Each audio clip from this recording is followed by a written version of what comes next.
So, a lot has happened since my last video. The last time you saw me, I was 25 weeks pregnant in Morocco, moving to Thailand so that I could give birth there. I did give birth in Thailand. My partner got a K-1 visa, so when my daughter was 7 weeks old, we moved ourselves from Thailand all the way to Seattle, Washington. And now we are in Washington with our beautiful little 4-month-old. And now that I'm 4 months postpartum, I'm finally mentally and emotionally ready to get back into making YouTube videos. So I'm so excited to be back here with you all. If you're new here, hi, hello. I'm Dr. Annie Krajewski and I am a digital nomad therapist.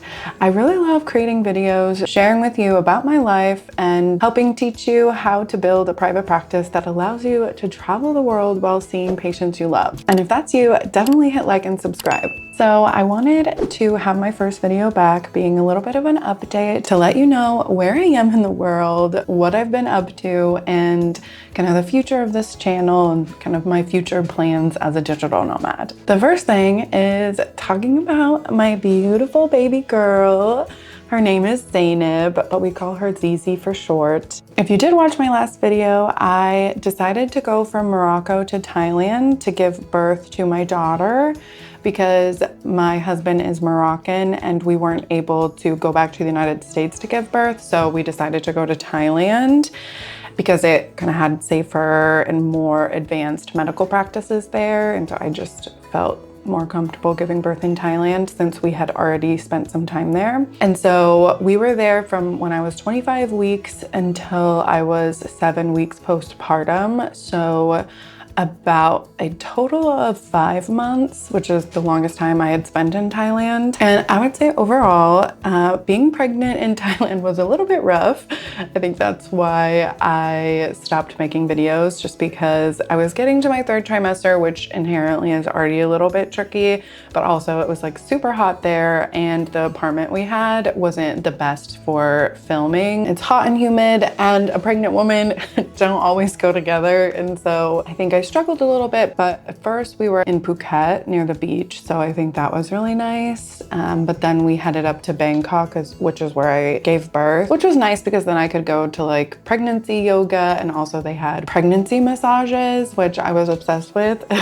But I definitely want to create a video sharing more about my experience of being pregnant in Thailand. And so I'll wait to share more there. But overall, giving birth in Thailand and having kind of my medical prenatal appointments and stuff went really well. I really loved my doctor. She was incredible. And the birth experience wasn't what I was expecting or planning for, but I felt like being in Thailand was a really wonderful experience and probably the best place I could have been for the birth experience I had, which I ended up having a C-section, and Thailand is very, very good at C-sections since most of their pregnancies are birthed through C-section. That wasn't the birth I was wanting, but it's the birth I ended up having. But I felt like it was the best place I could have been. I was just so glad that we had made the hard decision to move from Morocco to Thailand to give birth there. So I'm really glad I listened to my intuition. The pregnancy and birth went well. And then obviously having my daughter be the first 7 weeks of her life there in Thailand, I think was really lovely. Once she was a little bit older, we traveled back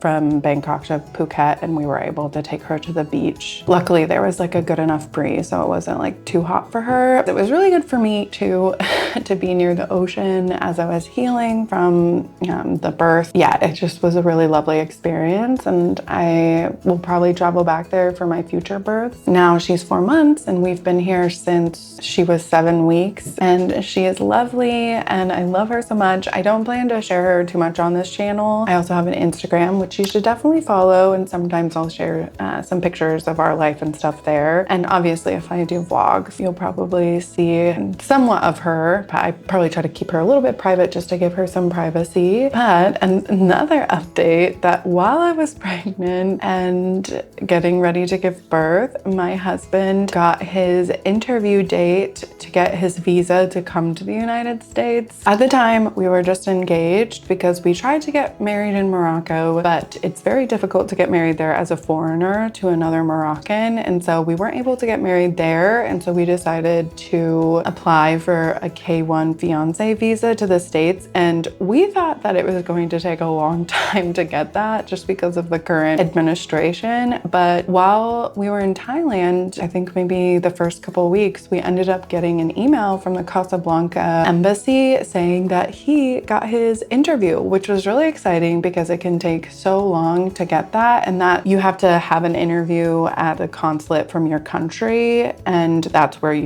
they interview you and issue you a visa that allows you to come to the United States. And so while we were in Thailand, he had to fly back to Morocco to do the interview, and then he flew back to Thailand. But unfortunately, while he was gone, I had given birth, so we ended up having to be separated, which was really unfortunate, but felt like it can be difficult to reschedule.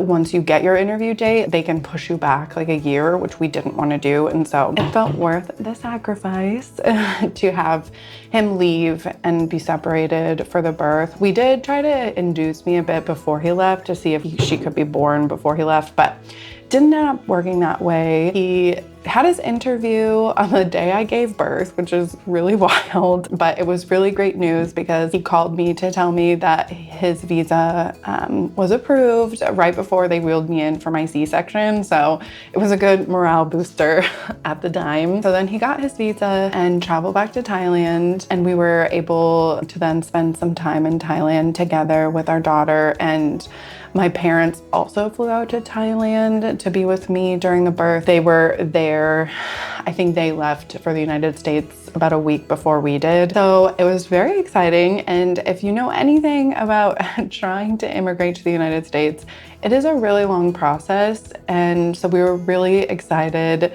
to finally be able to come to the United States. As soon as we got my daughter's passport, which probably another video I'll make, which is having children abroad obviously requires some extra admin work to try to get them their citizenship since they weren't born in the United States.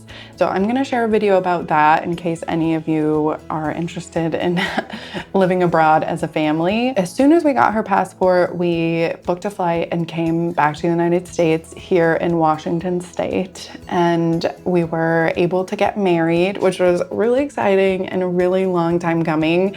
We actually had called each other husband and wife before that because, you know, we would have been married a long time ago, but now it's so exciting to have it actually be real and legal. We had it at my family's lakeside property here in Washington, and it was a very small ceremony, but it was really beautiful and so special that our little Zainab got to be there with us. I'll probably be sharing some pictures on the screen so you can see. It was a gorgeous day and it was really special. So it's just a lot has happened obviously in the time between my last video and now, but I'm really excited to be back. A couple of things that I'm going to be excited to share about is I definitely want to talk about my maternity leave. If any of you are therapists, which I'm guessing you are because that's the point of this channel, is for digital nomad therapists, but also you might just be a therapist interested in maybe some of the things I'm sharing outside of being a digital nomad. But I definitely want to share my thoughts about taking a maternity leave as a self-employed business owner, because I think it's a lot. It's very anxiety provoking. And so I will be excited to share what I learned along the way with that. I took a 3-month maternity leave and so started back up in this past August. It's the end of September now. And so I'm building up my caseload and also really excited to get back into creating YouTube videos for you all. My life right now isn't super beautiful beach luxury tropical travel. I obviously am here in the United States, which some people, when they think of digital nomads, might not think of being in the United States. I am still technically a digital nomad. I'm working completely virtual. My practice is still virtual. For right now, we're planning to stay in the United States until my husband gets a travel permit. So if any of you know, once you come in on a K1 visa, you can't travel at all until you're your green card is processed, because once you get married, then you have to apply for an adjustment of status, so to turn your K-1 visa into a green card. And that can take a few months to over a year. Luckily, something they have is it's kind of like a travel permit, where when you submit your application, you can also ask to be able to travel while you're waiting, because otherwise, if you travel while your application is still processing, you essentially like forfeit your green card application, which we obviously don't want to do because it's expensive to apply for a green card. And so we will be here until they process that travel permit, or best case scenario is at the time they accept the travel permit, they also approve his green card application, which I've read online sometimes happens. But regardless, we are going to be here in Washington. We're in a pretty small rural town. We're living with my parents currently because we don't plan on being here full time. It didn't make sense to like get an apartment or lease an apartment or anything. So we're living with my parents at my parents' house until we are able to travel again, which will probably be Morocco, because I dearly miss the beautiful beaches of Morocco. And we obviously also want Zainab to meet her Moroccan family, since they haven't been able to meet them yet. All of that to say, my content in the future for right now will probably be more educational, teaching you the things that I know. I will probably try to do some vlogs, but it, will be showing my life here in Washington in the United States. I know some people really want to travel as a nomad within the United States. It's not completely out of the realm of being a digital nomad, but regardless, I'm still really excited to share my life, where we are right now, sharing kind of how I'm running my virtual practice. I also will be sharing my experience of coming back to the United States and some of the culture shock around that. So that will probably be kind of in maybe some more of the vlog style videos. Lastly, I just want to say thank you so much to all of you who have been watching and subscribing while I've been out, and those of you who have followed me along the way and are here again now that I'm back. I am so grateful for you, and I'm really excited to share all of my wisdom and all the things I've learned these last few months and the last 2 years living abroad. Another video I'm really excited to make is, I don't think I've ever shared on here my full story of how I became a digital nomad therapist. So that's definitely something I will be doing hopefully in the next month or so. I finally hired a YouTube editor, video editor. So hopefully I'll be able to get these videos out to you pretty regularly. My goal is to film and publish at least once a week. I'm not sure what day yet, but I'm really excited to get back on track. I'm really excited about having an editor, just because now having a baby and trying to edit videos probably won't, it would probably take me a month to just do one video. So I'm really excited to have the support I need to make sure you guys are getting content regularly. So that's it. Here I am, new mom, new country, same passion for helping therapists become digital nomads, because I know becoming a digital nomad has completely and utterly changed my life in the best way possible. And if that is your dream, I am so excited to share what I can to help you also achieve that dream. Until next time, I hope you're well, and I'll see you in the next video. Bye.